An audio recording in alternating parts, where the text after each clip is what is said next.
Welcome to the Point. Well, here we are just days before the primary election, and by the time that election comes around, the general election will be much more clear. And perhaps by that time, our next guest will also be back in West Michigan. We want to thank Congressman Justin Amash, who has gone through logistical nightmares to do this show over at News Channel. As this airs, I hope you are back in West Michigan, Congressman, but as we do this right now, you're still awaiting more votes, so thank you very much for being with us. Thanks for having me on, Rick. Appreciate it. Well, here's what we're going to do. We're going to try to recap a little bit about what's going on in the building behind you without getting too far into it, because it could change by the time this airs on Sunday morning. And the other thing is we want to talk a little bit about this upcoming election. Quickly, as Congress prepares to wrap up business for a few weeks for the summer, what is it that may or may not happen over in the House before you head back to Grand Rapids?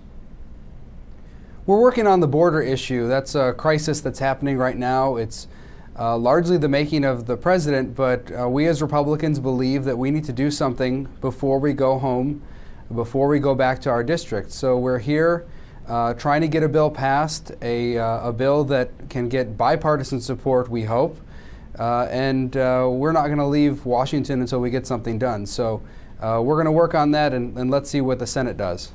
Well, Congressman, I appreciate that. And as I say, by the time this airs, hopefully we'll have a clearer picture of that. But here's what I want to talk about right now. Every couple of years, you are called upon to put your name on the ballot and stand for re-election. As we do that this time, you have a primary election challenge from Republican Brian Ellis. Tell me a little bit how this is developed, because we have talked very briefly about it. We've talked with your campaign about it over a period of time.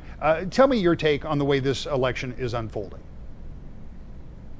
I've always been a congressman who represents ordinary Americans, who represents regular people. I followed the Constitution. I do what's best for everyone in my district. And there are some people who don't like that. There are people who want a congressman they can push around, a congressman who they can take control of to do special favors for just a few people within the district. And those people are pretty upset, and they want to have me removed from office. And so that's really what this campaign is all about. That's what this race is all about. Do you want to have a congressman who will represent regular people, or do you want a congressman who's going to represent large corporate interests and a few people in the district, people who are connected to DC, people who have lobbyists? And I'm proud of the work I've done to represent regular people, to follow the Constitution, and to vote the West Michigan conservative values. Early on in this campaign, there was a letter by, I presume, some of the people of which you speak, some well-placed Republican supporters who said that they were going to support your opponent with presumably their money and whatever else. Were you surprised by that development, and/or had you had conversations with any of those folks on that letter? No, I wasn't surprised, and one of the reasons I wasn't surprised is because I had some people who had told me if I didn't do a special favor for them, they would run a primary opponent against me. And that's precisely what happened. So none of it took me by surprise, but I've made a lot of effort to represent the entire district. I'm transparent, accountable. I hold a lot of town halls. And as we've seen throughout this race, the people are standing up and saying, yeah, we like the work that Justin is doing for our district. Because he's representing everyone. He's not just representing a select few. Give me a bit of a sense for how you fit in Washington, because you and I had a discussion about some disagreements you had with leadership that led to the Budget Committee dust-up and some of that. One of the things that we'll talk about in a minute is the overall Ryan budget and your vote on that. But tell me where you are in terms of working with the other members of, starting with the Republican caucus. Well, I have a great relationship with most of the members on the Republican side. There are some people who have been around Washington for way too long, who have a different view about what a representative should be doing in Washington, and there's going to be conflict. It's not just conflict with me, it's conflict with other members who were recently elected. A lot of the new members care deeply about civil liberties. We care about stopping corporate welfare, and as I said before, we care about following the Constitution and doing what's best for all of our constituents. And inevitably, you're going to have some conflict with people who have a very different view of how Washington should work. And the people of the district didn't elect me to go along with leadership 100% of the time. They elected me to represent the district and to follow the Constitution. And that's what I've been doing. How does that work then? And I ask this not to sound terribly naive, but as you well know, in some cases, members of Congress are expected. I know this is going to sound like a dirty word when I say bring home the bacon, but there are certain things that the district needs, that the larger the community may need from its member of Congress.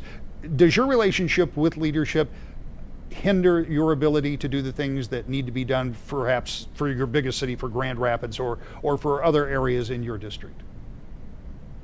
No, not at all. And I represent the district with every vote I take. The kinds of special favors that members of Congress did for so many years are technically banned under our earmark rule. And there are other ways that they try to get around that. But our philosophy is, as conservatives, that we have to look out for the whole country. We have to represent all of our constituents. And in many cases, these special projects and other types of earmarks are really designated to help a few people in the district, not to help everyone. What helps everyone in my district is to protect their rights, to protect their liberty, to make sure that everyone is respected, everyone has a chance to speak to their representative in Washington. That's what is expected of a representative today, and that's what I've set out to do.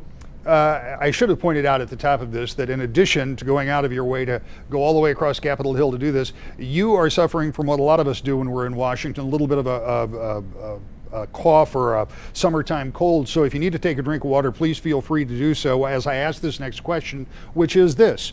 One of the criticisms that your opponent has labeled through one of their commercials, has leveled at you through one of the commercials, is that there was a budget that was put together by Paul Ryan, who, as we all know, became the vice presidential nominee with Mitt Romney. It was a budget that many Republicans thought was the best that they could do, and most, if not all, voted for it except for you. What was the problem with that budget, and is that indicative of representing your district, or is that something larger? Tell me what your thought was on that vote. It's an effort by the other side to mislead people. We've voted on 4 budgets, 4 Ryan budgets, and I voted yes on the first one, I voted no on the middle 2, and I voted yes on the most recent one. And the reason I voted no on the middle 2 Ryan budgets, those are the ones prior to this year, was because they violated the Budget Control Act. We passed a bipartisan law in 2011 that capped spending, and the Ryan budgets from 2 years ago and 3 years ago violated the Budget Control Act. They spent more than was actually legally allowed under the Budget Control Act, and I don't believe we should do that as Republicans. We are supposed to be fiscally responsible. We have a $17.5 trillion debt, and it's our job to follow the rules. And when we make compromises with the other side, especially compromises to cut spending, let's follow those compromises. Congressman, this sets up one of the age-old problems with being an incumbent member. There are a lot of advantages when you're running for re-election as an incumbent, we'll face it, but voting records can be a tricky thing because in the House of Representatives, you may be asked to vote. As you just pointed out, there's 4 different budgets, or there may be 2 very different versions of a particular bill that would say help farmers, just as an example. If you vote yes for one and no on the other, then somebody can categorize you as voting against farmers. How much of a landmine field is it to try to get through during an election when people are parsing your votes? Well, we've seen it throughout this campaign. There's 2 bills to fund Keystone, to approve Keystone. There's 2 bills to balance the budget. There are multiple bills in many categories. And when you're looking at legislation, you have to look at the details of legislation, not just the bill title. And I've always done that. I follow the Constitution, I follow the rule of law, I read the bills, I review them carefully. And it's important as a member of Congress to do what's right, not just what's easy. And it's easy to always vote for the bill title, something that sounds good. But that's frankly what Nancy Pelosi asked us to do, asked members of Congress to do before I was there when she said, pass Obamacare. And I'm not going to operate that way. I'm going to read the bills carefully, pay attention to the details, and sometimes that means you'll vote no on something when others are voting yes, and other times you'll vote yes when they vote no. This next question may be somewhat news for political reporters, but I want to ask you anyway. Earlier on, we invited you to debate Mr. Ellis. Your campaign declined, saying something to the effect that you didn't think that he was a serious candidate. That's paraphrasing. Is that still your thought about his candidacy? Well, he's run a smear campaign for about 10 months, and he hasn't taken the job seriously. Being a representative in Congress is a serious job, and I think his efforts over the past 10 months have made a mockery of the job. It's been nonstop attacks. There's been no positive advertising from him, so the people of the district don't even know what he stands for. And if we were sitting side by side, it would be the same thing. He would smear me, he'd attack me. Congressional debates aren't watched like presidential debates, so basically you'd rely on the reporting, and the reporting would just repeat his smears. So I don't think that he's the type of candidate that I would want to sit by, because he's the kind of candidate who would just go on the attack and tell lies. Congressman, you have been patient and sitting here for the past 12 minutes. I appreciate it. I'll give you 30 seconds at the close to make your case to the folks. I know you'll be back in Michigan very soon, but if you're talking to voters out there, what do you tell them? I've been transparent and accountable. I explain every vote I take. I'm the first congressman in history to do that. I've never missed a vote. I currently have the longest voting streak in the entire House of Representatives, so I'm always here to do my job.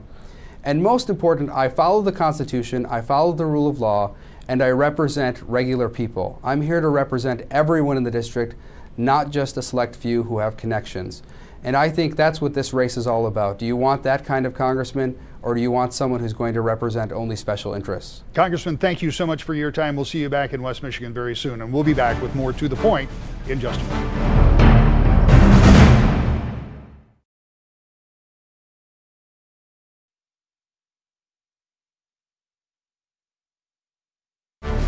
Brian Ellis is a Republican candidate for the 3rd Congressional District. Thank you very much for being here. Glad to be here. As this airs in its entirety, we're just days from knowing how this election is going to go. You've been out there for a long time, but as you know, and much to my lament, that people, when it comes to primary elections, sometimes don't even start to focus on these races until now. So take a minute and tell us who you are for people who may not have honed in on this race just yet. Sure. Well, I'm a small business owner by background, and I think that is important in this race. I'm not a career politician. I'm also a family man. I've been married 25 years to my wife, and family is very important, as I think it is to many people in the 3rd District. So as a small business owner with the background I have and a career in public service as well of over 30 years, the biggest challenges our country faces are financial in nature, with budget deficits as far as we can see, national debt, $17 trillion and climbing, the whole spectacle of Obamacare that's hurting our economy. And I feel a business person like myself is best suited to tackle these challenges in an effective manner to move the ball forward. Let's get to the heart of this. You are a Republican running against an incumbent Republican. That isn't always the way that parties like to see these things go, yet you have received some pretty mainstream support from places like the Chamber of Commerce and other places. Why did you decide to get in this race? Well, I didn't feel we were being effectively represented. Justin Amash talks a conservative game, but he doesn't vote that way. For instance, a balanced budget amendment, he didn't support that. He didn't support small business tax cuts. He hasn't been supportive of the Keystone Pipeline. He hasn't been supportive on the life issue, and that's important to me personally and to many residents in the district. And so because of that, and because of the challenges the country faces, we need to move the ball forward. Just saying no is not going to solve anything. And that's what I see going on in Washington, D.C., and I think I have the skills and background to move our country forward to benefit families and citizens. Do you think that, as a matter of course, that Congressman Amash's relationship with Republican leadership is a concern because they have not always seen eye to eye on issues? No, I don't, because here's how I approach the situation. I've been asked that question. And I'm not there to support leadership. I'm running for this office to represent the citizens of the 3rd District. And if that puts me at odds with leadership, then so be it. You have sent out, your campaign has sent out a number of what you call bizarre votes, right, that you talk about from Congressman Amash. Take one of those, anyone that comes to mind. Tell me what the congressman voted on that you consider bizarre, and how and why you might have voted differently. Well, the Keystone Pipeline is a prime example. Every Republican in Congress supported the Keystone Pipeline except Justin Amash. Now, this would put us down the road of energy independence with a good partner, Canada, detangle ourselves to some degree from the Middle Eastern oil, and we see what's going on there. And Justin did not step forward and support that, and I find that to be out of step with what's in the best interest of the 3rd District. You talked about the financial necessity to take a look at where we are and where you as a businessman think we ought to be. How would you approach budgeting in what most people would consider an almost unmanageable budget for the United States government?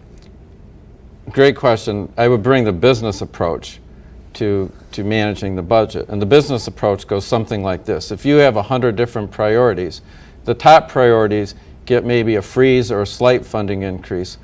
The stuff in the middle gets a decrease, probably a significant cut. And what business would do, your lowest priorities get eliminated. I don't see our federal government having the capability to eliminate anything out of the budget. And the budget should reflect your highest priorities. And when times are tight and when you need to cut back, some things have to go by the wayside. And I don't see that happening in Washington, D.C. What would you cut? What would you do away with? What would you eliminate? Right. So it's a prioritization. So you have to take your top priorities, say defense, say education, say roads, and these need to continue to be funded at an appropriate level. Then you look at all the other programs that are in the middle, and they get somewhat of a decrease or maybe a significant decrease, and then your lowest priorities are eliminated. So I don't have a laundry list of items, but if you can't sit here and tell me that every program that's been started over the past umpteen years is working the way it was designed and working appropriately. And that's what's wrong with our federal government. They don't eliminate anything, and that needs to happen. And I wouldn't pretend to tell you that every program that has ever been designed is working efficiently, but what I can tell you is that every dollar that flows through government has a constituency. And when you cut that dollar that goes to that constituency, no matter how obscure you may believe it is, it becomes a real fight. We saw that during sequester not so long ago.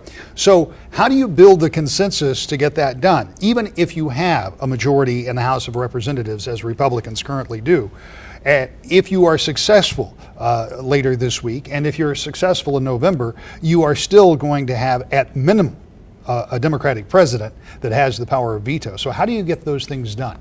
Well, it starts by talking to people. You have to build the relationships, and they have to understand that you're making decisions in the best interest of the district. I mean, I face this on the school board, yes, smaller scale. Over the past 10 years, we cut a $34 million budget down to a $28 million budget. So programs got eliminated, and that has a constituency just like you're talking about, and you have to make the hard decisions. You have to have a backbone, which I do. And if people understand that we need to do this in the best interest of the 3rd District, they may not like it, but they'll buy in and respect the decisions that are made. And you have to engage with people and go through the process, hear what they want, what they don't want, and then make your decisions. Not everybody's going to be happy, but if you're doing your job, you have to move the ball forward. Talk to me about the tone of this campaign. You've talked about bizarre votes. You've talked about, or commercials in your behalf have spoken about Congressman Amash's voting record. You or those on your behalf say that he has voted 51% of the time with President Obama. He, in turn, or those on his behalf, talk about you siding with Jennifer Granholm and doing things, funding at MEDC for specialty programs that they say are unnecessary, voting for tax increases and leaving a deficit in East Grand Rapids School Board. All of which are false, by the way. Well, I suspect you mean only the second half of that, because the first Correct. half you would subscribe Correct. to, which is kind of my question. Feel free to talk about the facts at hand, but I guess my question is that the way we ought to be fighting these contests? Talking about each other instead of talking about what we'll do? Well, as I've gone around and talked to people in the district, I've been very careful not to make this personal. I'm talking about how our representative has voted.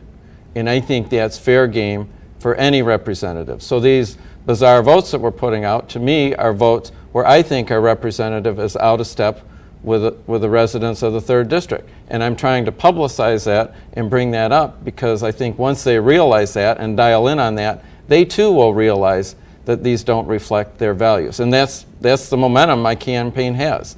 So if he doesn't like it that I'm talking about how he voted, then that's too bad. That's his issue. What do you know about running for Congress today that you didn't know 12 months ago? Oh, wow.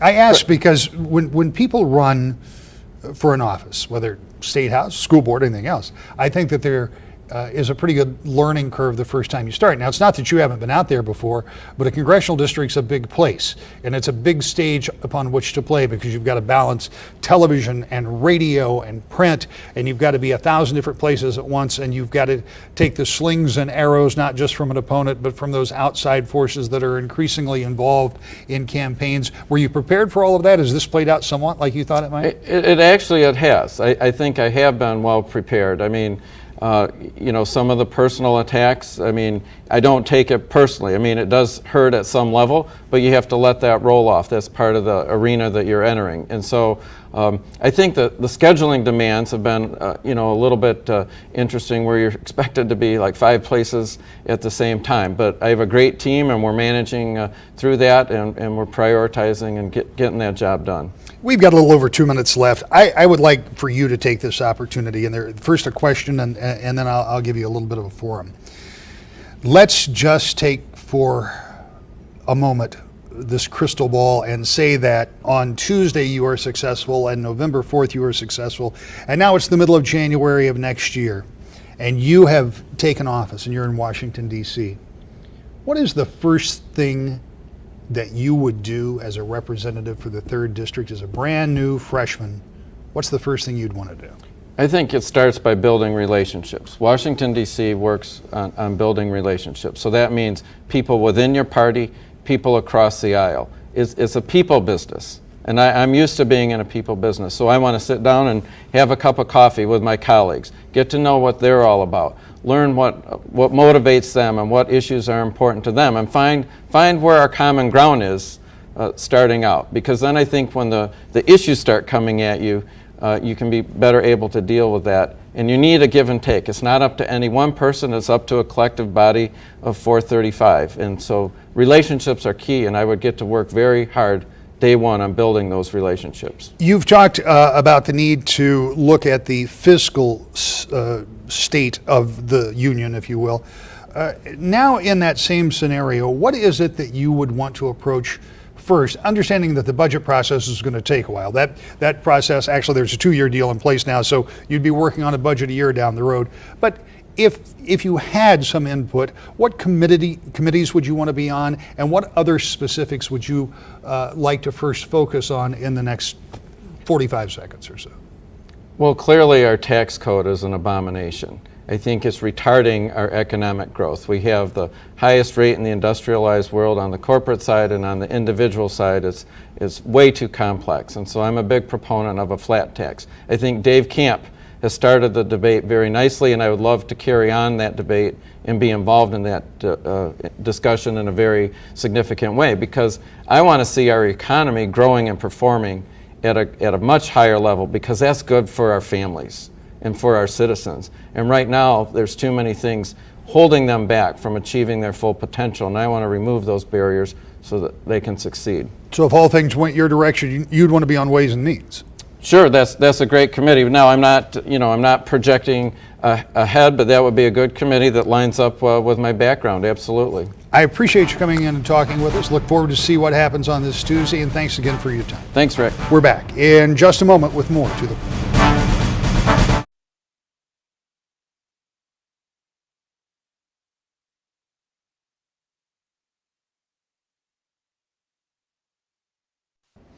Thanks to Mr. Ellis and Congressman Amash for being with us on the program this morning. That is one of the primaries that you may be asked to decide on Tuesday. Now remember, if you don't know exactly what district you live in or who you'll be voting for, don't worry, there's still plenty of time to figure it out. Just go to woodtv.com, click on our link, follow it all the way through. You can get a sample ballot and you'll be able to see this interview and many more before you make your decision on Tuesday. And then stick with us for the most comprehensive coverage of Decision 2014.